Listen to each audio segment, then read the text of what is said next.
بسم الله الرحمن الرحيم అనంత కరుణామయుడు అపార కరుణా ప్రదాత అయిన అల్లాహ్ పేరుతో يسبح لله ما في السماوات وما في الأرض الملك القدوس العزيز الحكيم ఆకాశాలలోనున్నవి మరియు భూమిలోనున్నవి సమస్తము విశ్వ సార్వభౌముడు పరమ పవిత్రుడు సర్వశక్తిమంతుడు మహావివేకవంతుడు అయిన అల్లాహ్ పవిత్రతను కొనియాడుతూ ఉంటాయి.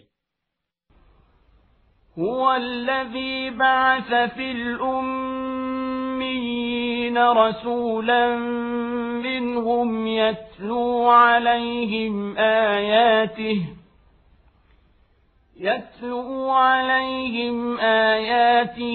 ويزكيهم ويعلمهم الكتاب والحكمة وإن كانوا من قبل لفي ضلال مبين ఆయనే ఆ నిరక్షరాస్యులైన వారిలో నుండి ఒక సందేశహరుణ్ణి లేపాడు.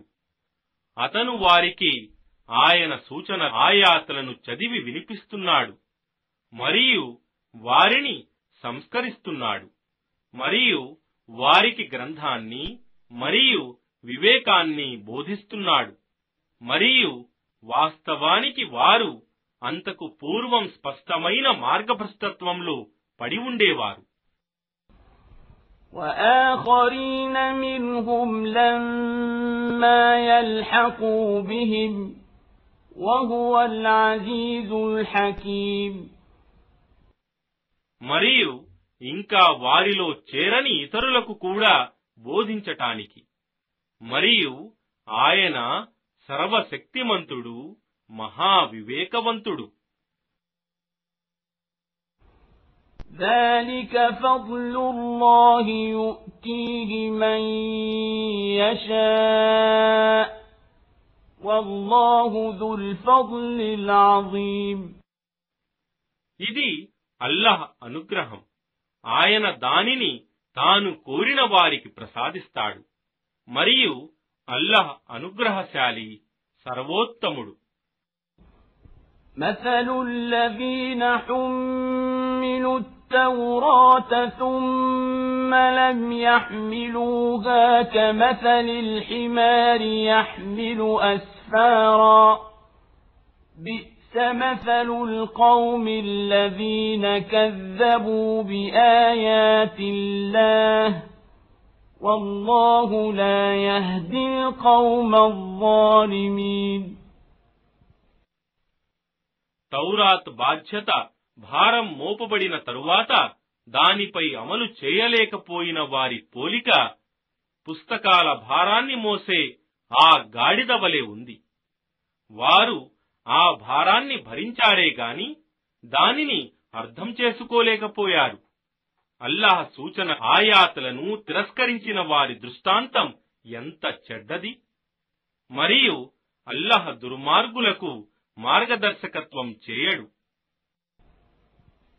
قل يا أيها الذين هادوا إن زعمتم أنكم أولياء لله من دون الناس فتمنوا الموت إن كنتم صادقين.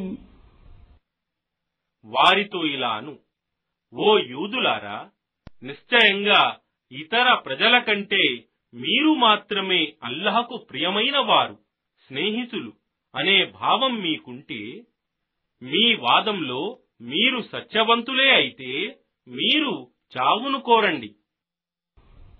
ولا يتمنونه أبدا بما قدمت أيديهم والله عليم بالظالمين. కాని వారు తాము చేసి పంపుకున్న కర్మల ఫలితాలకు భయపడి దానిని ఏమాత్రం కోరుకోరు. మరియు అల్లహకు దుర్మార్గులను గురించి బాగా తెలుసు. قل إن الموت الذي تفرون منه فإنه ملاقيكم ثم تردون إلى عالم الغيب والشهادة فينبئكم بما كنتم تعملون. వారితో ఇలాను, వాస్తవానికి ఏ చావు నుండి అయితే మీరు పారిపోతున్నారో నిశ్చయంగా అదే మిమ్మల్ని పట్టుకుంటుంది. ఆ తరువాత మీరు అగోచర మరియు గోచర విషయాలు తెలిసిన ఆయన అల్లాహ్ వైపునకు మరలింపబడతారు. అప్పుడు ఆయన మీరు చేస్తూ ఉండిన కర్మలను మీకు తెలుపుతాడు. يا أيها الذين آمنوا إذا نودي للصلاة من يوم الجمعة فاسعوا إلى ذكر الله وذروا البيع ذلكم خير لكم إن كنتم تعلمون. ఓ విశ్వాసులారా, శుక్రవారం జుమా రోజు నమాజు కొరకు పిలుపు ఇవ్వబడినప్పుడు మీరు మీ వ్యాపారాలను విడిచి అల్లాహ్ స్మరణ వైపునకు పరుగెత్తండి. మీరు తెలుసుకోగలిగితే ఇది మీకు ఎంతో ఉత్తమమైనది. فإذا قضيت الصلاة فانتشروا في الأرض وابتغوا من فضل الله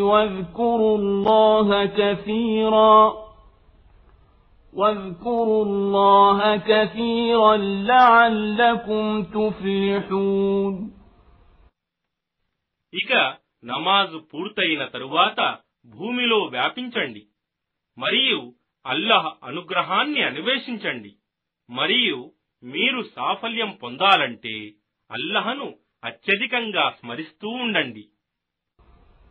وَإِذَا رَأَوْا تِجَارَةً أَوْ لَهْوًا انفَضُّوا إِلَيْهَا وَتَرَكُوكَ قَائِمًا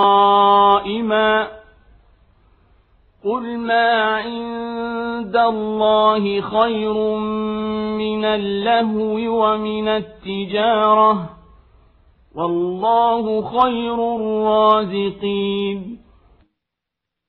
మరియు ఓ ముహమ్మద్, వారు వ్యాపారాన్ని గాని లేదా వినోద క్రీడను గాని చూసినప్పుడు నిన్ను నిలబడి ఉన్న స్థితిలోనే వదిలిపెట్టి దాని చుట్టూ గుమిగూడుతారు. వారితో ఇలాను, వినోద క్రీడల కంటే మరియు వ్యాపారం కంటే అల్లాహ్ వద్ద ఉన్నదే ఎంతో ఉత్తమమైనది. మరియు అల్లాహ్యే జీవనోపాధి ప్రసాదించటంలో అత్యుత్తముడు.